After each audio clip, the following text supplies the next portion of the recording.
Everything you need to know about MySQL and getting it set up in 3 minutes. MySQL is a relational database management system, or RDBMS, used to manage, store, and query structured data using SQL, short for Structured Query Language. Many RDBMSs are available today, including MySQL, Microsoft SQL Server, Oracle SQL Database, Postgres, and much more. MySQL is part of the popular LAMP web application stack and is also used in many companies including Airbnb, Uber, and Twitter. Now, what is a relational database?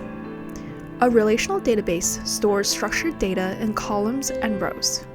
Table structure, including columns and data types, are predefined, and rows of data that aligns to the defined structure are inserted into the table with unique primary keys. This type of database ensures high data integrity and is also easy and efficient to query since the data structure is known. Let's install the MySQL community server from the MySQL website. You will need to sign up for a free Oracle account. Once you're logged in, you'll be presented with the download screen. Open the installer.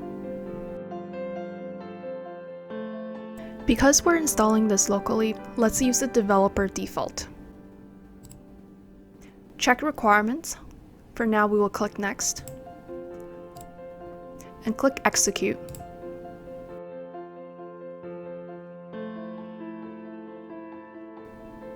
Once everything has been completed, click Next.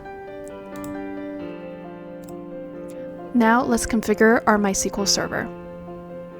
Choose the standalone MySQL. Keep all of the default development settings.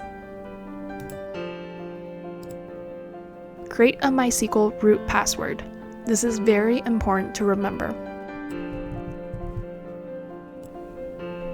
Select Configure MySQL Server as a Windows service if you wish to run MySQL as a Windows service and have it restart when you restart your computer.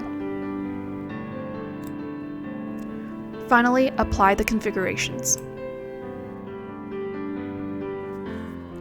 Once everything is done, click Finish. Now we can check if we can connect to our server.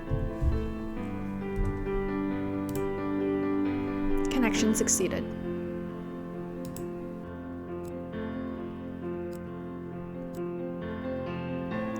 Let's start MySQL Workbench.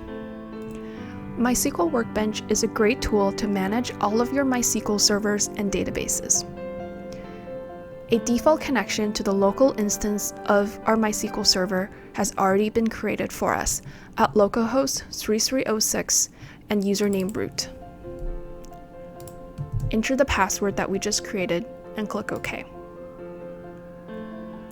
You can see under the Schemas tab that there are some default databases that are already created.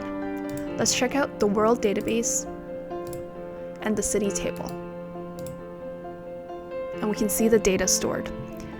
Now we have a working MySQL database.